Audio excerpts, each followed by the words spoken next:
हुआ ऐसा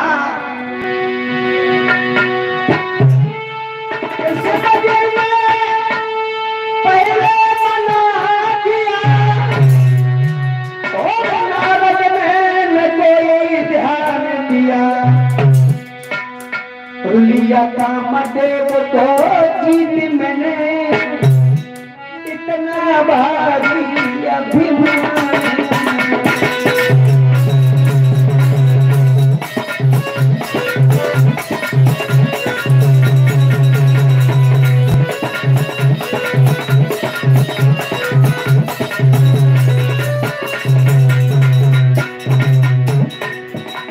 कहाँ शंकर जी ने पहले ही मना किया था कि नारद ये घमंड भरी बात भगवान से मत लेना, लेकिन नारद घमंड में इतना भूल गए।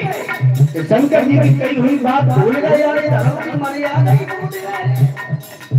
और भगवान से बोले प्रभु हमें देखो, हमारे तरफ देखो, कोई छोटे महात्मा बोले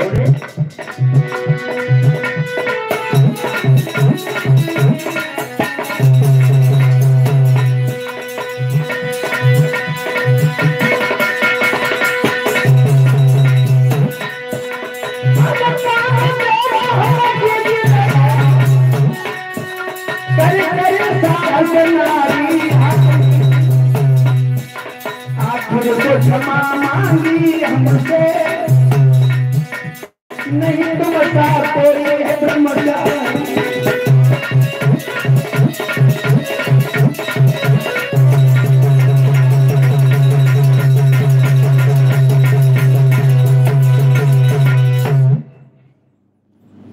कहाँ शंकर जी ने ये पहले मना कर दिया था कि नारद ये घमंड वाली बात भगवान से नहीं कहना, लेकिन नारद घमंड मत भूल गए। शंकर जी की कही हुई बात भूल गए।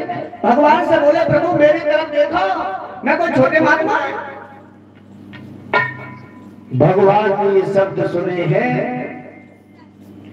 तो भगवान समझ गए कि इसका मतलब ये है कि नारद को अपने ऊपर अभिमान हो गया।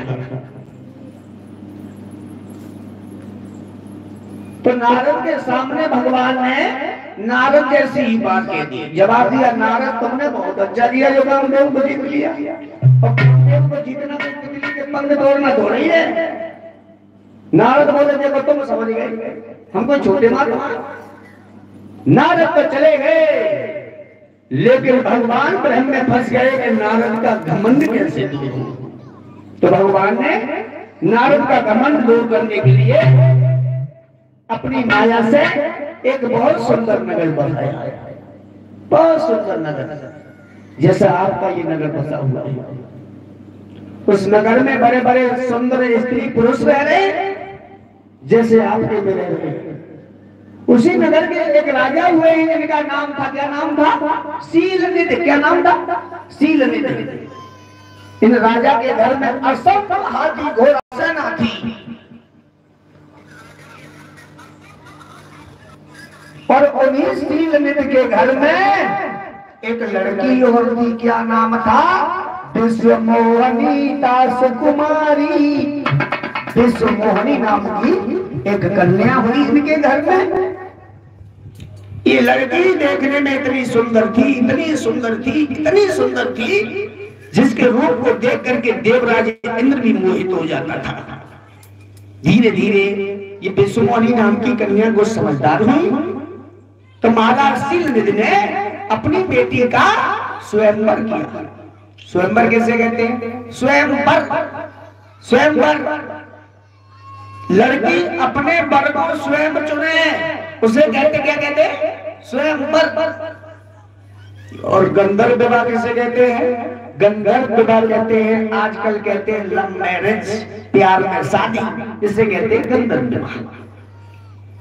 तो महाराज शीलनिधि ने अपनी बेटी का जवाब दिया, आइए बाबा जी आइए, बड़ा सौभाग्य हमारा जो तुम्हारे दर्शन हुए।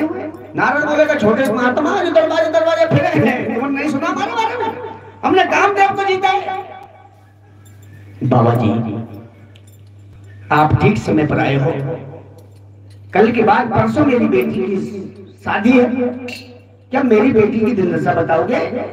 नारद बोले क्यों नहीं बताएंगे, क्यों नहीं बताएंगे? कामदेव को जीत लेंगे, दिनदशा नहीं बता पाएंगे।